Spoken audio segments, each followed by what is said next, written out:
మీరు రోజు నడుపుతారు కదా, అప్పటికిప్పటికి చాలా ఘోరం అయిపోయింది. రోడ్డు మీద రోజు 1000 రూపాయలు చేసేది ఇలా 200 చేసే పరిస్థితి లేదు. దాని పరిస్థితి ఫ్రీ బస్ పెట్టుడు ఒకటి, ఈ ఓబర్ ఊలో ర్యాపిడో బైక్స్ అయితే ఏవి ఉన్నాయో దాని ప్రభావం.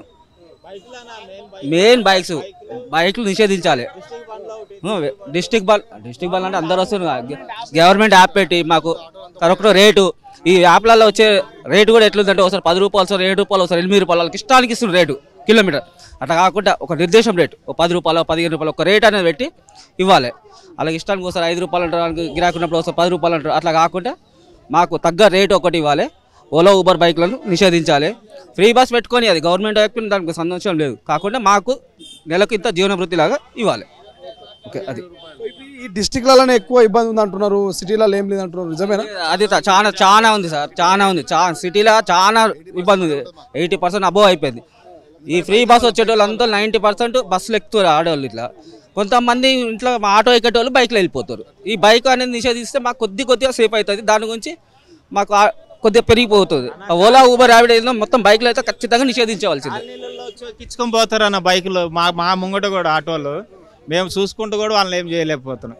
మన జూబ్లీ బస్ స్టాండ్ దగ్గర కూడా మా ఆటో వాళ్ళ మీదనే దాడి చేశారు బైకుల వాళ్ళు.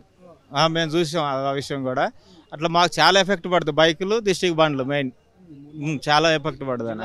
అసలు దందలు అయితే లేవు అన్న. ఇప్పుడు జీవనోభృతి కింద 12,000 అంటుంది కదా అన్న, 15,000 ఇవి మనం. ఇప్పుడు 15,000 సంవత్సరానికి, నెలకు సంవత్సరం కదా, నెలకు 15,000 సాధ్యం అవుతుంది అంటారా? బడ్జెట్ సరిపోతుందా? బడ్జెట్ సరిపోతుంది అని అంటే ఇప్పుడు 12,000 ఎట్లా ఒప్పుకుంటున్నాను మరి? సంవత్సరానికి 12,000 ఇస్తామన్నారు. సంవత్సరానికి కదన్నా, నెలకు ఇప్పుడు 2,500 అయితే మన ఇది ఇస్తుండు కదనా, ఈ పథకం ఇస్తుండు కదా. మరి వాళ్ళకి ఇచ్చినప్పుడు మహాలక్ష్మి పథకం 2,500 ఇచ్చినప్పుడు మాకు ఇంకెంత అన్నగా? మేము ఆటో నడుపుకుంటున్నాం రోజు అన్న. ఎంత కష్టం అవుతుంది. కిరాయి బండి అన్న, కిరాయి కట్టలేక, ఇల్లు వెళ్ళలేక, పిల్లలకు ఫీజు కట్టలేక చాలా ఇబ్బంది అవుతుంది. అది దృష్టిలో పెట్టుకోమనండి, ప్రభుత్వాన్ని దృష్టిలో పెట్టుకొని మాకు న్యాయం చేయమనండి. మేమెందుకు రోడ్ ఎక్కుతాం మాకు న్యాయం చేసినాక? అంతే కదనా.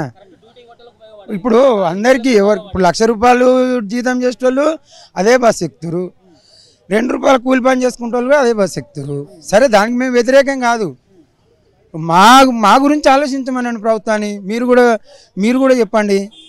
ఈ ఫ్రీ బస్సు పక్కన పెడితే ఇప్పుడు మిగతా కూడా వాళ్ళు ఇండ్లు ఇస్తామన్నారు. 2,500 ఇప్పుడు మీ ఇంట్లో ఉన్న మహిళలకు కూడా వర్తిస్తుంది. సో అట్లే గ్యాస్ 500 అన్నారు, పెన్షన్లు అన్నారు. సో అన్నీ కూడా వర్తించేటివే ఉన్నాయి కదా, అన్నీ వర్తించేటివే ఉన్నాయన్న. ఇప్పుడు 4 రోజులు అయిందన్న, మాకేమన్నా వచ్చినాయన్న? మీరే చెప్పండి అన్న, ఏమన్నా వచ్చినాయా? మాకు ఏం రాలే ఇంతవరకు. మీరే చెప్పండి, ఆలోచించండి ఒకసారి. ఇప్పుడు మేమన్నా బండి తీసుకొని పొద్దున మేము బండి తీసుకొని బయలుదేరుతానా, సాయంత్రం వరకు ఒక 200-300 కూడా చేయలేని పరిస్థితి ఉందన్న. మీరు నమ్మతారో నమ్మరో, మీరు తిరుగుతూ ఉంటారు, మీకు కూడా తెలిసే ఉంటుంది. చూడండి ఒకసారి, మీరు ఆలోచించండి అన్న. మా గురించి కూడా మీరు ఆలోచించండి. ఇప్పుడు స్కూల్ పిల్లలను కొడుతుంటారు సార్. పిల్లలు 6 మంది కంటే ఎక్కువ ఉంటే చాలా ఇస్తారు. ఇప్పుడు టార్చర్ అయిపోయింది. సికింద్రాబాద్ కమాన్ కాడ చాలా ఆపుతారు, మనలు చాలా కొడుతారు, 200 ఫైన్ వేస్తారు. మాకు ఈ ఫ్రీ బస్సులు వేసినా కానీ చాలా కష్టం అయిపోతుంది. 200-300 కూడా చేస్తలేము. గ్యాస్ కవర్ చేయాలన్నా కూడా జేబులోకి వెళ్ళి తీసిపోయేవాల్సి వస్తుంది. ఇల్లు కిరాయి కట్టలేకపోతున్నాము. చాలా ఇబ్బంది అవుతుంది మాకు. ఏదో దయచూసి ప్రభుత్వం ఏదో ఒకటి ఆలోచించాలి కొంచెం అన్న. మాకు ప్రభుత్వ దృష్టికి తీసుకెళ్ళండి మీరు కొంచెం. మొత్తం మీద ఆటో డ్రైవర్లకు సంబంధించినటువంటి, నువ్వు ఆటో డ్రైవరేనా సార్? సమస్య ఏముంది సార్, ఇంకా బతికే ప్రత్యామ్నాయంలో మాకు వేరే ప్రత్యామ్నాయం ఏం లేదు. ఆటో డ్రైవర్లు మేము రోజుకు మా అయితే 1000 రూపాయలు సంపాదించుకొని బతికేవాళ్ళం. ఇప్పుడు 400-500 అయ్యే పరిస్థితి లేదు. ఎల్పిజి గ్యాస్ ఆటోలు కదా, ఇంకా ఎల్పిజి ఇంత ఘోరంగా ఉంది పరిస్థితి. అంటే ఇంట్లో పోయి ఏం చెప్పాలో చెప్పకూడదు అయిపోతుంది. ఎంత అంటే ఒకప్పుడు 1000 రూపాయలు చెప్పేవాళ్ళం. కేసీఆర్ సార్ వచ్చినప్పుడు ఫస్ట్ 3 వీలర్కు ట్యాక్స్ తీసేసిండు. ఎంత అభిమానం అంటే ఇక ఆయన కొట్లాడి తెచ్చుకొని తెలంగాణలో బతుకుదేరు, మా బతుకులు మాకే లేకుండా అయిపోయింది. ఆలోచన కొట్లాడి తెచ్చుకుని తెలంగాణలో మళ్ళీ కష్టాల పాలు అయితే అనుకోలేదు. మేము కాంగ్రెస్ పార్టీకి వ్యతిరేకం కాదు, టీఆర్ఎస్కు అమిత ప్రేమ కాదు. కాకపోతే మా బతుకులు అన్నీ ఏమైపోతాయి. కొన్ని లక్షల మంది డ్రైవర్లు అంటే వాళ్ళు వెంబడి ఒక 4-5 మందిని వేసుకుంటే కొన్ని లక్షల మంది ఉన్నారు కదా సార్. వాళ్ళందరి బతుకులు మా మీద ఎఫెక్ట్ కదా. కుటుంబం పెద్దగా నేను ఏం చేయదలుచుకున్నా, నా కొడుకుకు కాలేజ్ చదివిద్దాం అనుకున్నా, కాలేజ్ మానిపించేయాల్సి వచ్చింది. అమ్మాయి కాలేజ్ చేస్తుంది. ఇంకా నా భార్య 2 ఇళ్లలో పని చేసుకొని బతికే పరిస్థితి. అప్పుడు హైదరాబాద్లో బతకాలంటే ఒక 6,000 నుంచి 7,000 రెంట్ ఇల్లు కిరాయి ఉంటుంది. కొద్దిగా మా బతుకుల గురించి ఆలోచన చేయమని చెప్తున్నాం సార్కు, ఇదే మా రిక్వెస్ట్.